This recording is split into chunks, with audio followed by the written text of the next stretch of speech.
Collaboration, cohesive or crumbling?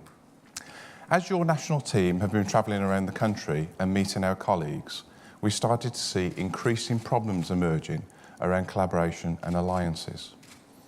As senior operational leaders, our members dominate the collaboration leadership and hold a unique position across the shared landscape. We started to hear stories of collaborations and alliances being under strain. Changes in leadership appeared to be eroding previously strong relationships.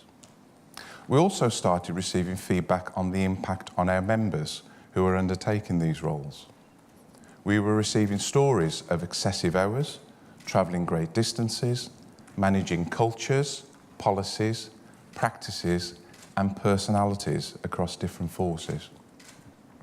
We recognise that we need to better understand the situation through a survey for those who are currently in a collaborative role who have previously served in one. We are very grateful to the 110 members who took the time to complete the survey and contribute to the greater understanding of the impact of collaboration arrangements. So let's look at the impact on their leadership. 96% stated they spent more time negotiating and influencing with those in senior positions than in single force roles. One said, "The amount of time required to negotiate and influence change is significant and not appreciated by each force, which tends to look at issues purely from its own perspective." Another said, "The difficulty I have had is dealing with two senior command teams. Everyone has a view and usually different."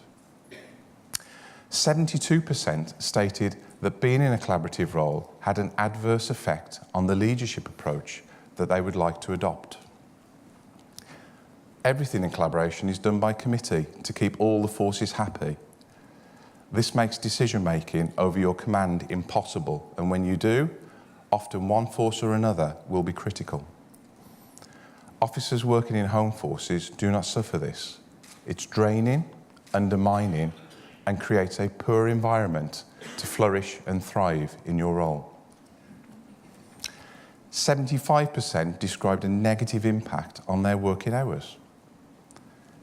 Many mistakes were made in slimming the management structure down at the start to show cost savings, which added considerably to the pressures on managers in delivering the changes. The amount of extra work, travelling, negotiating and influencing required in a collaboration is hugely underestimated.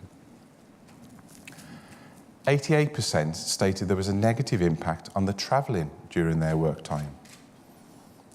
Trying to maintain visibility over 3 sites that are some distance from each other is a difficult balance to strike. When the collaborative area is over 120 miles long, with regional work, I can easily spend 4 hours a day in the car. 78% stated there was a negative impact on their time management. Whilst technology options exist, you're expected to have a physical presence at meetings, which impacts negatively on working time during the day. There are some great efficiencies and service improvements to be gained. However, differing policies and enabling department procedures build in huge inefficiencies. Having to have dual laptops, dual email accounts, and differing command and control systems is difficult. Then we looked at the impact on our members.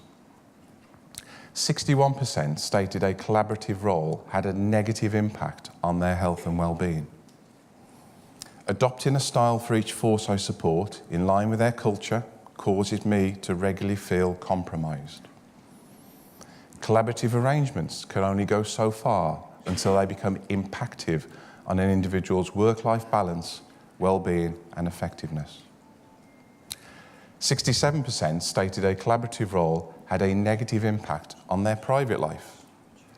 I find myself working every weekend to stay on top of things and can barely get time off, and if I do, I have to identify the cover myself from already extremely busy fellow superintendents.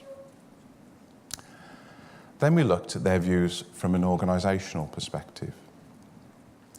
58% felt the collaboration saved money. 56% felt that collaborations provide an effective service to the public, but 54% felt that collaborative arrangements are not sustainable in the long term. Organisationally, our members are divided over the true organisational benefits. And then the key organisational question: do you believe that forced amalgamations should be considered as a more effective governance arrangement? Incredibly, 82% said yes. Collaborations are only as effective as executive team leadership teams and PCCs want them to be. Stability of collaborations are undermined when executive leadership teams change. This can't be good for people, the public purse, or the community. Savings may be made for one force against no savings for another. Therefore, it may be positive for one force. However, the individual is the one who is adversely affected. Diaries that are overflowing, expectations to be present at regional meetings, extensive travel and hours travelling. And the final quote, to get to the crux of the issue: if you had a blank sheet of paper, would you honestly create the current system we have for policing?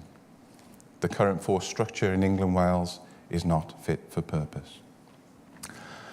I look across the landscape of policing with a particular focus on collaborations and alliances, and get a real sense of the huge efforts that our members go to make it work.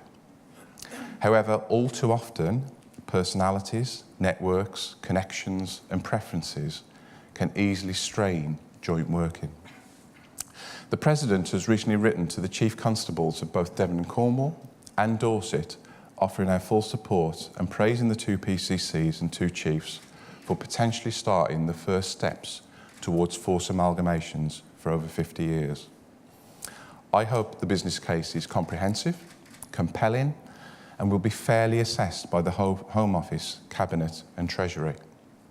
The eyes of the police family will be looking at the outcome with great interest. As a result of this survey, we will ensure our future pay survey and personal resilience survey is designed to capture data from those in collaborative roles to discern any differences compared to those operating in a singular force. Whilst I recognise the complexities of political governance, both nationally and locally, this survey should be used as a stimulus for a greater understanding and independent assessment of the value of collaborations to the public, and assess the efficiency, effectiveness and economic value of such an approach. It will be foolhardy to ask for a self-assessment, as the result will be predictable. I urge the Home Office to build in an honest, detailed and fair assessment of the current collaboration landscape and provide sufficient incentives and enabling support for those forces who may consider to amalgamate. There will naturally be some collaborative successes out there, but can we honestly turn a blind eye to the overwhelming results from senior leaders who play such a vital role in collaboration? As William Wilberforce once said, "You may choose to look the other way, but you can never say again that you did not know." Thank you.